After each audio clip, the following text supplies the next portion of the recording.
நான் தான் ஆபீஸ்க்கு வந்துட்டேனே, எதுக்கு எனக்கு கால் பண்ணிக்கிட்டு இருக்கா என்றவன் அழைப்பை துண்டித்துவிட்டு லிப்டில் ஏறப்போக மீண்டும் அழைத்தாள். சர்வா குழப்பமாக போனை பார்த்தான். அட்டன் செய்யலாம் என்று நினைக்கும் பொழுது லிப்ட் கதவு ஓபன் ஆகி எதிரிலேயே மாயா நிற்க, குட் மார்னிங் சார் என்று பதட்டமாக கூறினாள். என்னாச்சு மாயா, எதுக்காக காலையிலிருந்து போன் பண்ணிக்கிட்டு இருக்கீங்க என்று சர்வா கேட்க, சார் குயின்சி மேடம் ஆபீஸ்க்கு வந்திருக்காங்க, நீங்க வர ரொம்ப லேட் ஆயிடுச்சு, அதான் உங்களுக்கு கால் பண்ணிக்கிட்டே இருந்தேன் என்று அவள் கூற, அவங்க வந்திருக்காங்களா, என்ன விஷயம் என்று அந்த இடத்தை சுற்றி பார்த்து கொண்டே சர்வா கேட்க, உங்களை வேலையை விட்டு தூக்க போறாங்க சார் என்றாள் மாயா. சர்வா அதை கேட்டு பதற்றப்படவில்லை. என்ன சொல்றீங்க, எனக்கு ஒண்ணுமே புரியல என்று சர்வா சொல்ல, மாயா அதற்கு பதில் சொல்லும் முன் அவளது போன் அடித்தது.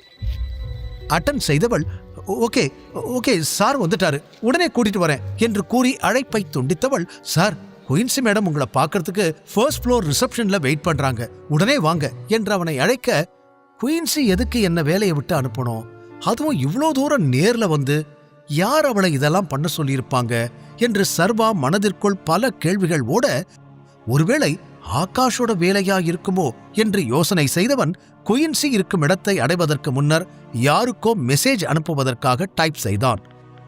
இந்த ஒரு மெசேஜை அனுப்பினால் அடுத்த நொடியில் குயின்சி சர்வாவின் காலில் கூட விழ வாய்ப்பிருக்கிறது. இருந்தாலும் அதை அனுப்பாமல் அப்படியே பார்த்து கொண்டிருந்தவன், யார் சொல்லி இதெல்லாம் பண்றான்னு முதல்ல தெரிஞ்சுக்கணும் என்ற எண்ணத்தில் போனை பாக்கெட்டுக்குள் வைத்துவிட்டு முன்னால் செல்ல, ரிசப்ஷனில் அமர்ந்திருந்த குயின்சி, வாவ், ஒரு வழியா சார் வந்துட்டீங்களா என்று கைத்தட்டிக் கொண்டு எழுந்தாள்.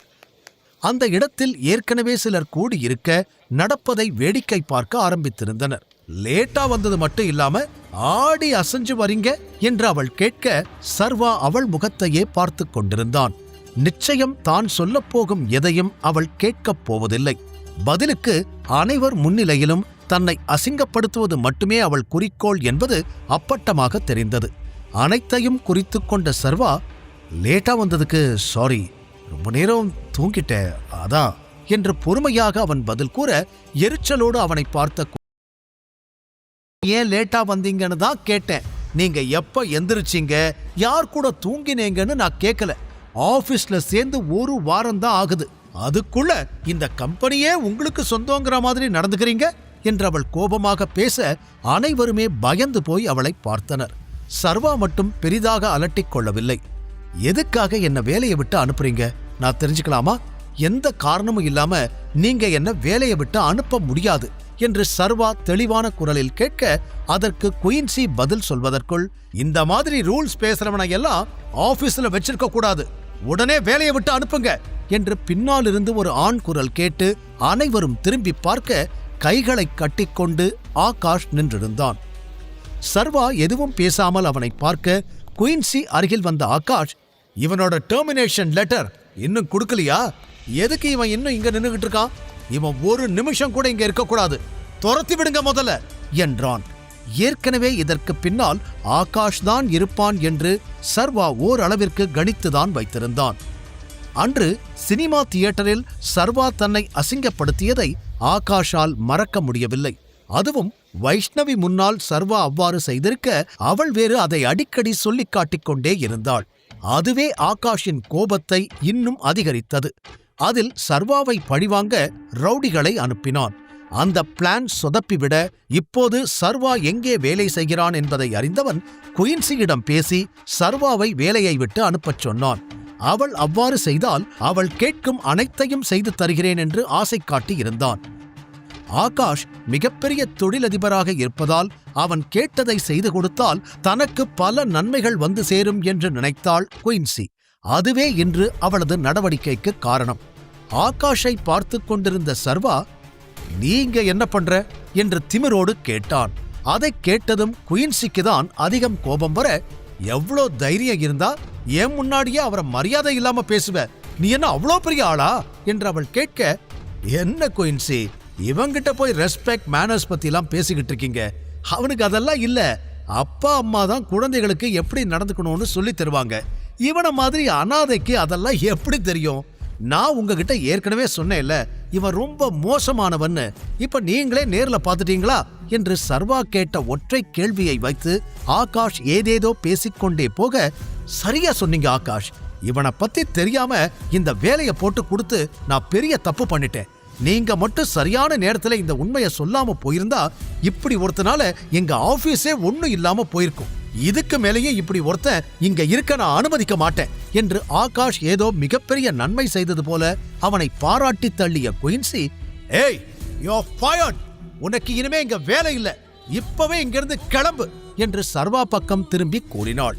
அனைவருமே அவளது குரலை கேட்டு பயந்து, என்ன இந்த மேடம் இப்படி பண்றாங்க, பாவம் சர்வா சார், அவர் எந்த தப்பும் பண்ணல என்று தங்களுக்குள் மெதுவாக பேசிக்கொள்ள, இந்த பக்கம் நினைத்ததை சாதித்துவிட்ட வெற்றி புன்னகையோடு சர்வாவை பார்த்தான் ஆகாஷ். சர்வா எதுவும் பேசவில்லை. அப்போது ஆகாஷின் போன் அடித்தது. போனை கையில் எடுக்கும் பொழுது சர்வாவை பார்த்தான் ஆகாஷ்.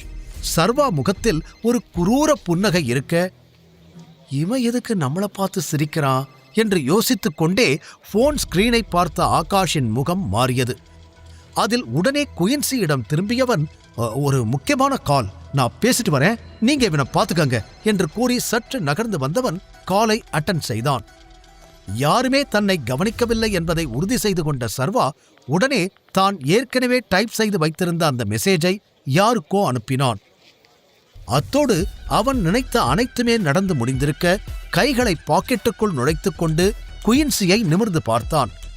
விஷயம் தெரியாத அவளோ, என்ன இன்னும் இங்கேயே நின்னுகிட்டு இருக்க, சொன்னது காதுல விழலியா, உன்னை வேலையை விட்டு அனுப்பியாச்சு, இதுக்கு மேல ஒரு நிமிஷம் கூட நீ இங்க இருக்க கூடாது, இப்பவே கிளம்பு என்று கூறினாள். அதை கேட்டு தலையாட்டிய சர்வா, ஓகே, எனக்கு சொந்தமான பொருளை எல்லாம் நான் இங்கிருந்து எடுத்துட்டு போலாமா என்று கேட்டான். சர்வா முகத்தில் இருந்த சிரிப்பு குயின்சியை இன்னும் கடுப்பேற்றியது. இருந்தும் தன்னை கட்டுப்படுத்திக் கொண்டவள், ஓ, தாராளமா உன் பொருள் எல்லாத்தையும் எடுத்துட்டு நீ கிளம்புனா போதும்.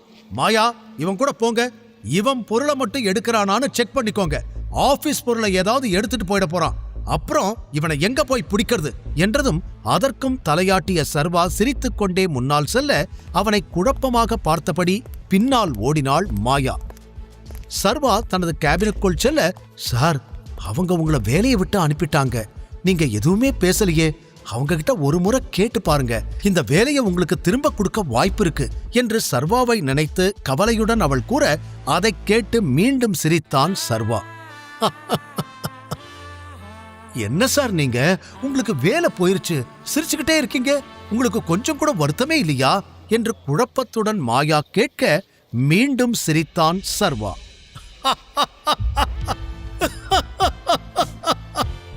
அடுத்து நடக்கப் போவது என்ன?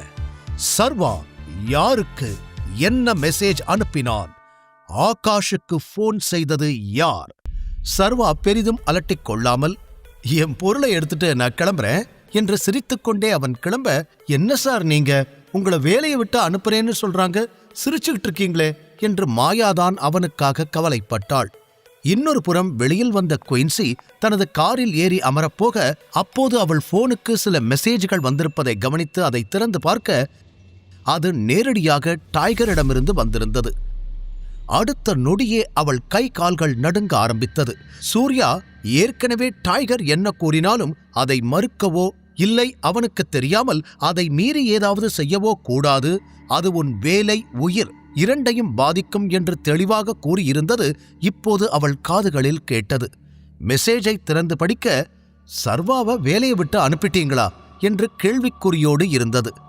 டைகருக்கு எப்படி இந்த சர்வாவை பத்தி தெரியும், எதுக்காக அவனை பத்தி கேட்கிறாரு என்று இன்னும் அதிகமாக குழம்பி போனாள். அதே நேரம் இங்கு மாயாவோடு கேபினுக்கு வந்திருந்த சர்வா, நான் வாஷ்ரூம் போகணும், அதுக்கப்புறம் வந்துதான் திங்ஸ் எல்லாம் பேக் பண்ணணும், நீங்க எனக்கு ஹெல்ப் பண்ணலாமா கூடாதான்னு உங்க குயின்சி மேடம் கிட்ட கேட்டுக்கோங்க என்று சர்வா கூற, ஓகே சார், நீங்க பேக் பண்ணிட்டு சொல்லுங்க, உங்களுக்கு ஹெல்ப் வேணும்னா நான் பண்றேன், ஆனா சீக்கிரம் பண்ணிடுங்க சார், அவங்க இதுக்கும் திட்டுவாங்க என்று கூறியவள் அங்கிருந்து சென்றுவிட, அவள் அந்த பக்கம் போனதும் வாஷ்ரூம் உள்ளே வந்த சர்வா கதவை மூடிக்கொண்டு குயின்சிக்கு தன்னுடைய டைகர் நம்பரிலிருந்து அழைத்தான். மாயாவிற்கு தன் மீது சந்தேகம் வரக்கூடாது என்பதில் கவனமாக இருந்தான் சர்வா. ஒரே ரிங்கில் காலை அட்டன் செய்த குயின்சி பதட்டத்துடன் எஸ் சார் என்றதும், என்ன குயின்சி, மெசேஜுக்கு ரிப்ளை பண்ணவே இல்ல என்று சர்வாவின் அதிகார குரலில் தடுமாறியவள், இப்பதான் சார் பாத்துக்கிட்டு இருந்தேன், அதுக்குள்ள நீங்க கால் பண்ணிட்டீங்க என்று கூறினாள். நீங்க சர்வேஸ்வரனை வேலையை விட்டு தூக்கிட்டீங்கன்னு கேள்விப்பட்டேன், உண்மையா என்ற அவனது கேள்வியின் வீரியத்தில் தடுமாறிய குயின்சி, ஆமா சார், நான் தான் அவனை வேலையிலிருந்து தூக்கினேன், ஆனா என்ன நடந்துச்சுன்னு நான் தெளிவா சொல்றேன், அவன் என்ன பண்ணான் தெரியுமா என்று ஆரம்பிக்க, நீங்க போட்ட ஆர்டரை உடனே வித்ட்ரா பண்ணுங்க என்றான் சர்வா அவள் சொல்ல வருவதை பாதியிலேயே தடுத்து.